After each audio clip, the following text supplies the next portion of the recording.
Captain Jake Morrison stood on the bridge of the Terra Builder and watched another dead world come to life. The massive construction ship hung in space. Above the planet's surface, while hundreds of smaller vessels moved like busy insects below, plasma torches cut through rock and metal while giant machines moved mountains of earth. In just 3 months, this dead rock would become a garden world where millions could live. "Looking good down there, Jake?" said Lisa Parker from her station. She was the best engineer in the fleet and could make any machine work better than its builders intended. Her fingers danced over the controls as she directed the terraforming equipment on the planet below. "We should have the atmospheric processors online by next week." Jake nodded and smiled. This was what humans did best. They took the broken pieces of the galaxy and made them whole again. While other species fought wars and conquered planets, humans built worlds from nothing. They turned empty space into thriving colonies and dead systems into homes for billions. "Captain, we have a message from the Galactic Council," said Ryan Cole from the communications station. He was a demolitions expert who knew more about controlled explosions than anyone alive. His job was to clear obstacles that machines could not handle. Mountains that stood in the way of cities simply disappeared when Ryan went to work.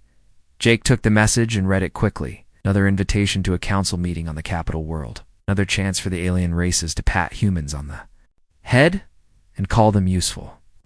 The Zephyrians would talk about their military victories while the Nexari would discuss their trade routes. Humans would be thanked for their construction work and then ignored when important decisions were made. "Tell Ambassador Carter, I will review the proposal," Jake said. He did not want to attend another meeting where humans were treated like children who were good with tools but not smart enough for real politics. Helen, Carter had been trying to get humans a real voice in the Galactic Council for 10 years. She was smart and determined, but the other races saw humans as builders, not leaders. They were happy to use human engineering skills to repair their wars and build their colonies, but they would never give humans real power. The galaxy had been at peace for 50 years, but it was not a comfortable peace. The Zephyrians controlled most of the military forces and loved to remind everyone of their strength.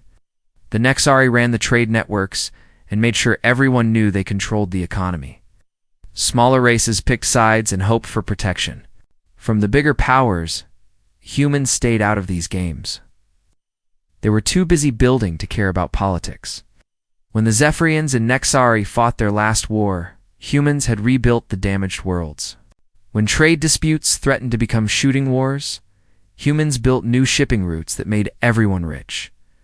They were the galaxy's problem solvers, and that was fine with most humans. Jake turned his attention back to the planet below. Team led by Danny Wright was preparing to blast through a mountain range that blocked the best location for the main city.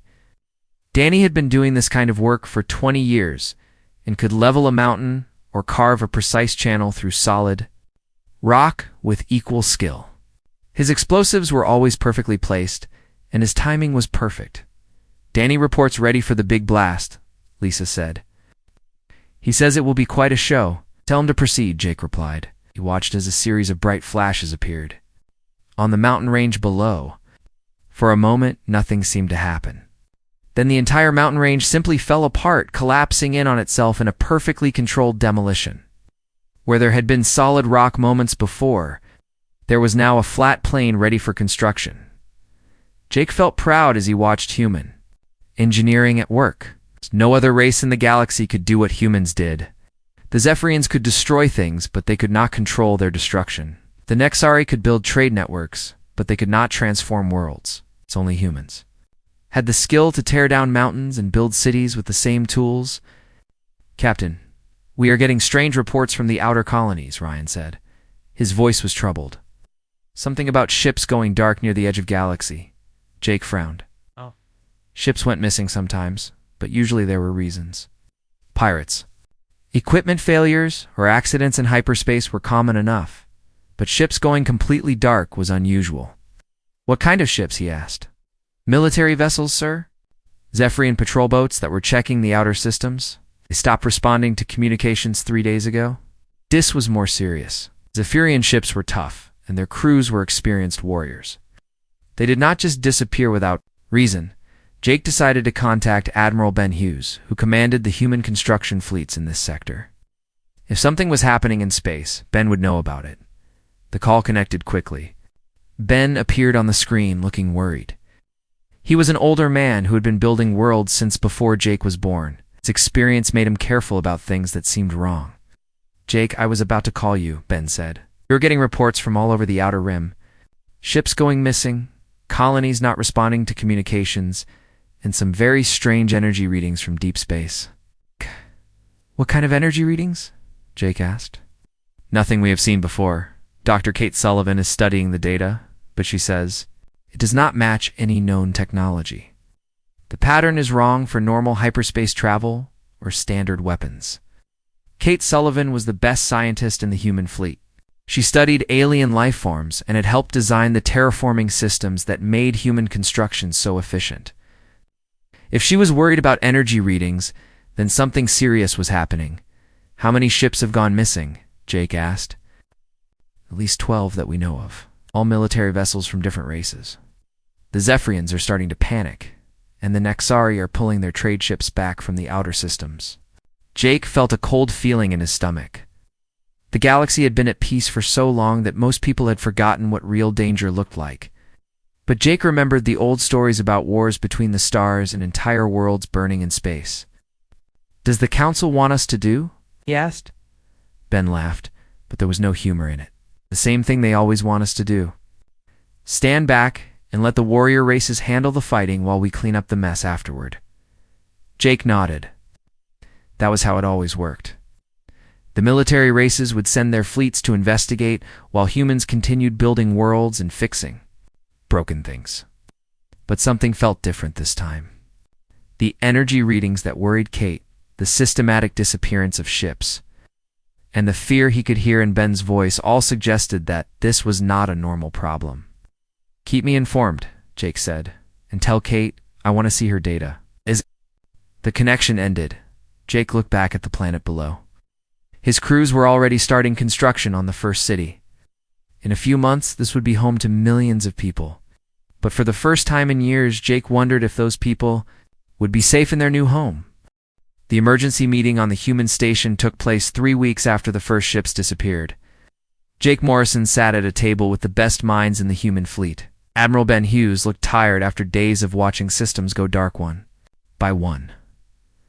Dr. Kate Sullivan had dark circles under her eyes from studying the enemy that no one understood. "Show them what we found," Ben said to Kate. Kate activated the hologram projector in the center of the table. A twisted black shape appeared. In the air above them, it looked like a cross between a spider and a shark, with too many teeth and claws that glowed with strange energy. "This is what remains of a Void Swarm scout," Kate said. "We found it floating near the Omega Station wreckage. The important thing is not what it looks like, but what it does." She changed the image to show brain scans and genetic patterns. The readings made no sense to Jake, but he could see the fear in Kate's eyes. "These creatures do not just eat matter," Kate continued. "They consume information. Every ship they destroy, every soldier they kill, every weapon they encounter becomes part of their knowledge.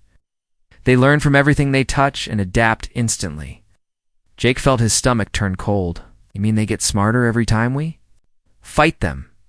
"Worse than that," Kate said. "They share knowledge across the entire swarm through some kind of biological network. What one creature learns, they all learn immediately. The Zephyrian weapons that worked yesterday are useless today, because the swarm has already adapted to them."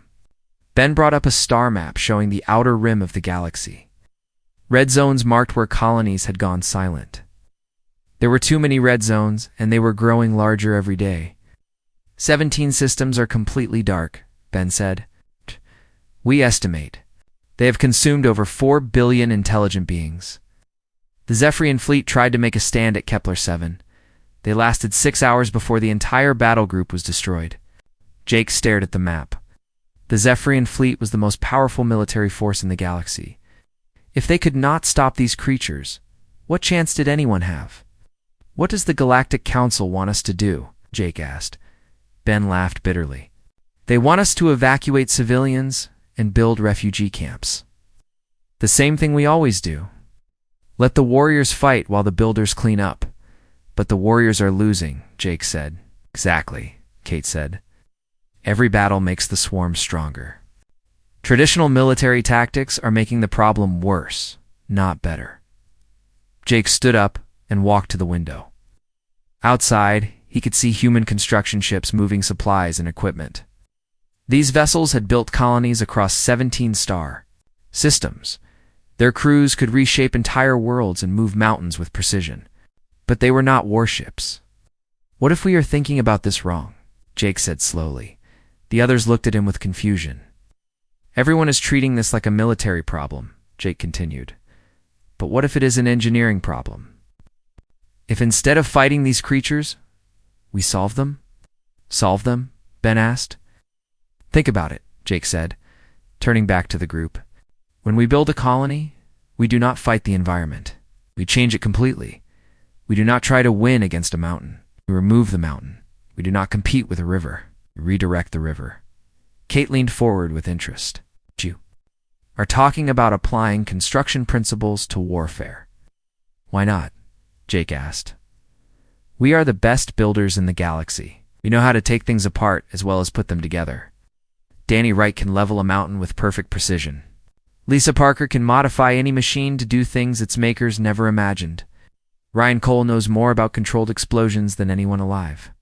Ben was quiet for a long moment, and he activated his communication system. This is Admiral Hughes. To all human construction fleets, he said. We have a new project.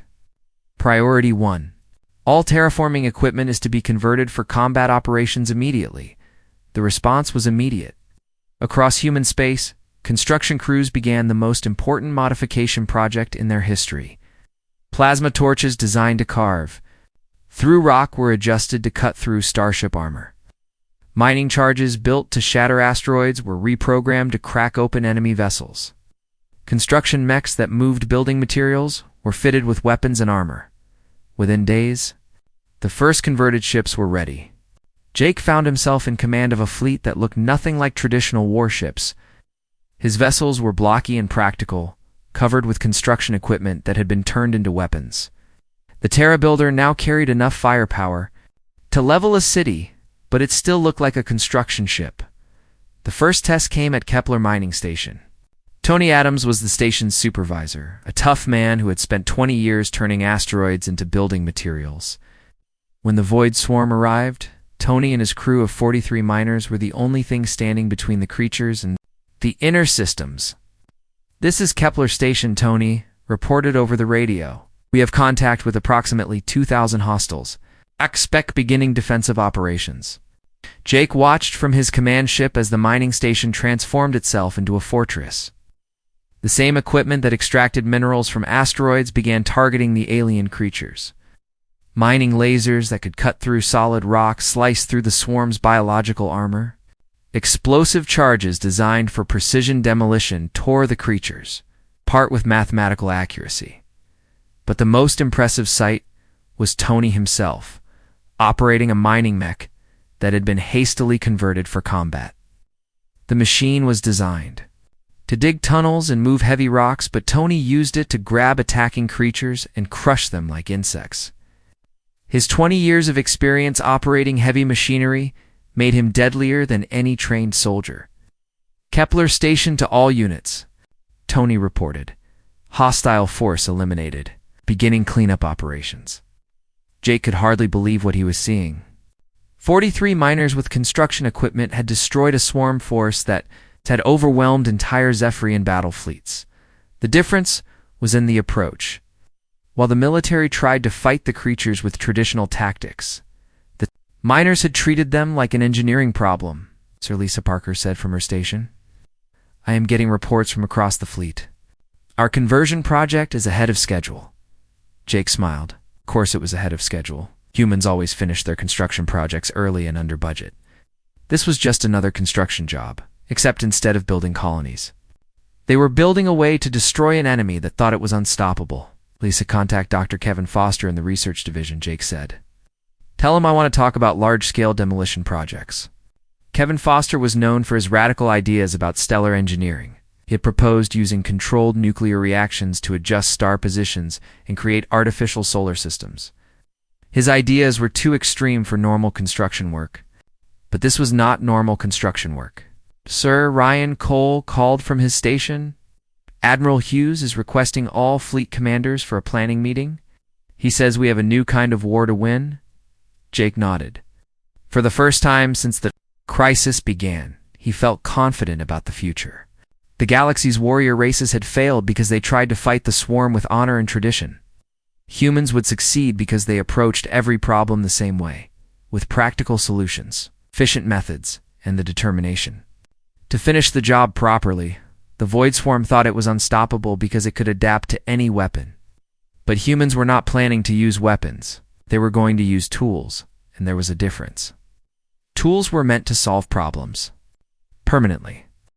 6 months after the first human victory at Kepler Station, the galaxy had changed completely. Commander Laura Davis stood on the bridge of her converted construction vessel and watched another star system burn. Her fleet had just finished cleaning up the last Void Swarm nest in this sector, but the job had required more extreme measures than usual. "Stellar detonation complete," reported her tactical officer Steve Murphy. "The star will go supernova in approximately 12 hours. All swarm organisms in the system will be eliminated." Laura nodded calmly. Making stars explode had become routine work for human fleets. Dr. Kevin Foster had perfected the process 6 months ago, and now every construction crew knew how to turn a sun into a weapon. It was just another demolition project, except the explosives were nuclear and the target was an entire solar system. "Any word from the Galactic Council, Laura?" asked Steve. Checked his communications panel and shook his head. "They stopped sending complaints after we sterilized the Vega system. I think they finally understand that we are not asking for permission anymore." The Galactic Council had been horrified when humans began their systematic extermination of the Void Swarm. The alien politicians wanted humans to capture specimens for study and find ways to communicate with the creatures. They could not understand that the swarm was not an enemy to negotiate with. It was a problem to be solved permanently. Laura remembered the meeting where Ambassador Helen Carter had tried to explain human methods to the council representatives. The Zephyrian delegate had accused humans of being too violent. The Nexari had worried about the economic impact of destroying entire star systems. None of them understood that half measures would only make the swarm stronger. "Commander, we have a message from Admiral Patricia Stone," Steve said. "She wants all fleet commanders to report to the command station for a strategic planning session." General Patricia Stone had taken command of all human military operations 3 months ago. She was a former construction supervisor who understood. That war was just another project with deadlines and objectives. Under her leadership, human fleets had eliminated the Void Swarm from 47 star systems without losing a single per serve. Laura's vessel docked with the massive command station that orbited the ruins of what had once been the swarm's main breeding world. The planet was gone now, reduced to radioactive dust by precise nuclear charges. It had taken Danny Wright and his demolition team 3 days to calculate the exact placement needed to crack the planet's core and sterilize every living thing. On the surface, the meeting room was filled with human commanders who had once been construction supervisors, mining foremen, and engineering specialists. They wore military uniforms now, but they still thought like builders. Charts and diagrams covered the walls, showing star systems marked for demolition and shipping routes for moving equipment between sectors. "The Void Swarm is finished, General," Stone announced without ceremony. "Our teams have eliminated the last known nest in the Proxima sector. The galaxy is clear of this particular threat." A cheer went up from the assembled commanders, but Stone raised her hand for silence. "However, we have identified a new problem," she continued. "Our intelligence reports indicate that several alien species are planning military action against human operations. The Zephyrians believe we have become too powerful. The Nexari think we are disrupting their trade networks. Other races are forming alliances to limit human expansion." Laura felt a familiar sensation in her stomach. It was the same feeling she got when examining a construction site and realizing that the foundation was unstable. Something was wrong with the basic structure of the situation. "What kind of military action?" asked Captain Ellen Brooks, who had been training alien forces in human combat methods. The traditional kind, Stone replied. Honor duels, fleet battles, territorial disputes. They want to fight us the same way they have always fought each other. Engineer-turned-Admiral Carl Thompson spoke up from the back of the room. Have they Seen what we did to the Void Swarm? Do they understand what human engineering can accomplish when we set our minds to it? They think the swarm was different, Stone said. They believe that fighting other intelligent species will be easier because we will follow the old rules of warfare. They expect honor and mercy and negotiated surrenders. Laura understood the problem immediately. The alien races were making the same mistake they had made with the Void Swarm. They were trying to apply old solutions to a new situation. They did not realize that humans approached every problem with the same methodical efficiency. What are our objectives? Laura asked. Stone smiled grimly. The same as always. Solve the problem permanently. The galaxy has been fighting wars for thousands of years because no one has ever finished the job properly. Species fight, make peace, rebuild, and then fight again. It is inefficient. She activated a holographic display showing the galaxies. Political boundaries. Different colors marked the territories controlled by various alien species. Red zones showed areas where conflicts were already beginning. We are going to apply human construction principles to this situation, Stone continued. When we build a colony, we do not leave dangerous terrain that might cause problems later. We reshape the entire environment to meet our specifications. The same approach will work here. Dr. Nancy Walsh, who had been working on advanced demolition techniques, stood up from her seat. Are we talking about systematic removal of hostile species? We are talking about comprehensive restructuring of galactic civilization, Stone replied. Some species will adapt to human management, others will choose to resist. We will deal with each situation according to standard construction protocols. Laura realized what Stone was proposing. It was the same approach they had used against the Void Swarm, but applied to the entire galaxy. Instead of allowing the cycle of warfare to continue, humans would eliminate the source of the problem. Species that insisted on fighting would be removed like unstable terrain. The galaxy would be reshaped according to human specifications. Admiral Thompson, your Project Prometheus is approved for full implementation, Stone said. Begin construction of self-replicating war machines immediately. Carl. Thompson had been working on automated construction systems that could build entire fleets without human supervision. The machines would consume raw materials from asteroids and planets, then use those materials to build more machines. It was meant to be a way to speed up colony construction, but it would work just as well for building weapons. Want your temporal construction tools ready for field testing within 60 days? Stone continued. If we are going to reshape the galaxy, we might as well do it properly.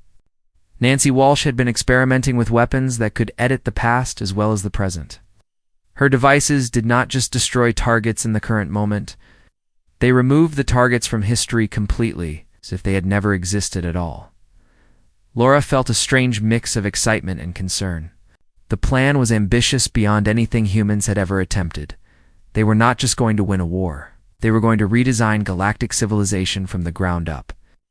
What about the species that surrender? Ellen Brooks asked. Construction protocols, Stone replied. We will provide them with safe, efficient living conditions under human supervision. They will be protected from the dangers of uncontrolled warfare and given productive work to do. It will be better for everyone. As the meeting ended, Laura walked to the observation deck and looked out at the starfield. Somewhere out there, alien fleets were preparing for war against humanity. They thought they were going to fight soldiers, but they were wrong. They were going to face engineers who treated warfare as a construction project with measurable objectives and delivery deadlines. The galaxy was about to learn what happened when humans decided to solve a problem permanently. Admiral Rachel Stone stood in the command center of the battleship, New Earth, and watched the last independent alien fleet surrender. The Carthon Republic had been the final holdout, refusing human management for 2 years after all other species had submitted. Now their ships hung powerless in space, their weapons disabled by human technology that made their resistance pointless. Sir Admiral Clark reports the Carthan fleet is ready for processing, said her flag captain Mike Carter.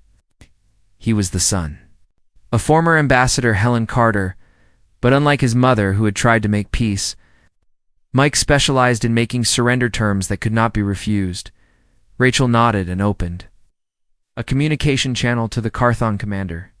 The alien's face appeared on the screen, showing the defeated expression that Rachel had seen so many times before. "Commander Vex, you have two choices," Rachel said calmly. "Accept human management of your remaining worlds, or face the same fate as the Zephyrian Empire." The alien's eyes showed fear at the mention of the Zephyrians. That proud warrior race had chosen to fight humans to the end. Their empire of 300 worlds now existed only in historical records. Dr. Peter Jackson's entropy engine had erased them so completely that even their ruins had never existed. "We submit to human authority," Commander Vex said quietly. "Excellent," Rachel replied. "Construction Chief Victoria Allen will arrive at your homeworld within 48 hours. To begin the integration process, comply with all directives, and your people will be relocated to appropriate facilities." The communication ended, and Rachel turned back to her command staff. The war was over. It had taken 5 years to complete the pacification of the galaxy. But the job was finally finished. Every species now lived under human supervision, or had been permanently removed from existence.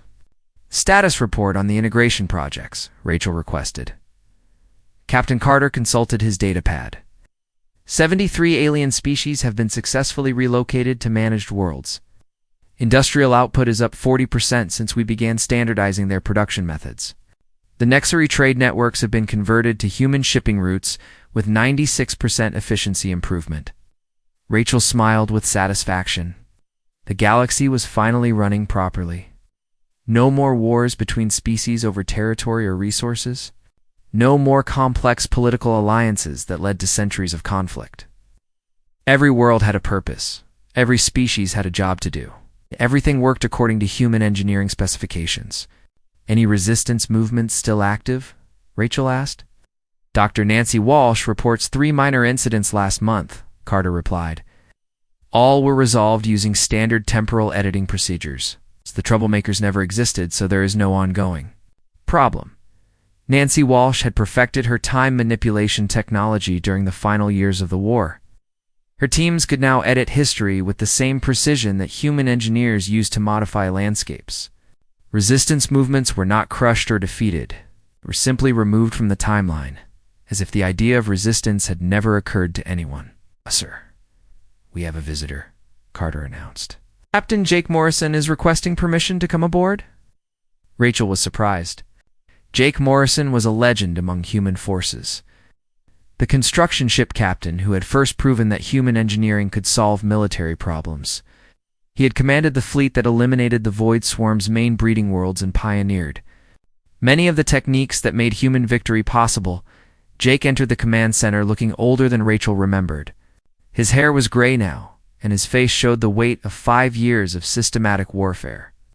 He wore the uniform of a construction supervisor rather than military insignia, which was unusual for such a high-ranking officer. "Admiral Stone," Jake said formally, "I request permission to speak privately." Rachel dismissed her staff and led Jake to her personal office. The walls were covered with charts showing the current state of galactic civilization. Every world was marked with color codes indicating its function. Agricultural worlds in green, industrial worlds in blue, research facilities in yellow, and administrative centers in red. "The integration is proceeding smoothly," Rachel said, gesturing to the charts. "Productivity is up across all sectors, and we have eliminated the inefficiencies that plagued the old system." Jake studied the charts for a long moment. "What happened to us, Rachel?" The question surprised her. "We won. We solved the galaxy's problems permanently, did we?" Jake asked. "Look at this chart. Every world has a single function. Every species has one job. Everything runs according to our specifications. Does this remind you of anything?" Rachel frowned. "It reminds me of efficient organization. It reminds me of the Void Swarm," Jake said quietly. "A single intelligence controlling everything, making all decisions, eliminating anything that does not fit the pattern. The comparison made Rachel uncomfortable. That is different. We're protecting these species from themselves. The old system was chaos and war. The old system was life, Jake replied. Messy and inefficient, and sometimes violent, but alive. What we have built is perfect and dead. Jake walked to the window that looked out over the fleet. Hundreds of ships moved in. Perfect formation, each one exactly where it was supposed to be, according to the master plan. I remember when we started this, Jake continued. We just wanted to stop the Void Swarm, then we wanted to prevent future wars. Now we control everything and everyone. When did we decide that was the solution? When we realized that partial solutions do not work, Rachel answered. You taught me that, Jake. You said we should treat warfare like an engineering problem. We solved it. I said we should solve the Void Swarm, Jake corrected. I never said we should rebuild the entire galaxy. Rachel felt a flash of anger. You think we should have stopped? Let the alien races go back to fighting each other? Allow chaos and suffering to continue? I think we should have remembered that we were builders, not gods, Jake said. We were supposed to create things, not control them. The office fell silent. Outside, the perfectly organized fleet continued its patrols, maintaining order in a galaxy that no longer had any disorder to maintain. It is too late to change anything, Rachel said finally. The old galaxy is gone. Most of the original species are extinct or completely dependent on human management. We cannot undo what we have done. Jake nodded sadly. I know. That is what frightens me the most. We were so good at solving problems that we solved everything, including the things that made life worth living. He turned to leave, then stopped at the door. There is something else you should know, Jake said. I'm retiring from active service. It's going back to civilian construction work. There are still a few dead worlds that need to be turned into gardens. Why? Rachel asked. Because someone needs to remember how to build things instead of controlling them, Jake replied. Someone needs to remember what we were before we became what we are. After Jake left, Rachel stood alone in her office looking at the charts that showed her perfect galaxy. Every world was productive, every species was managed, every potential problem was eliminated before it could start. It was the most efficient civilization in the history of the galaxy. So why did she feel like they had lost something important? Outside her window, the fleet maintained its eternal watch over a galaxy that would never again know war, chaos, or the messy unpredictability of independent life. The fires that had once burned between the stars were extinguished forever, replaced by the cold light of perfect order. Humanity had built their peace the same way they built everything else. Last forever, no matter what it cost.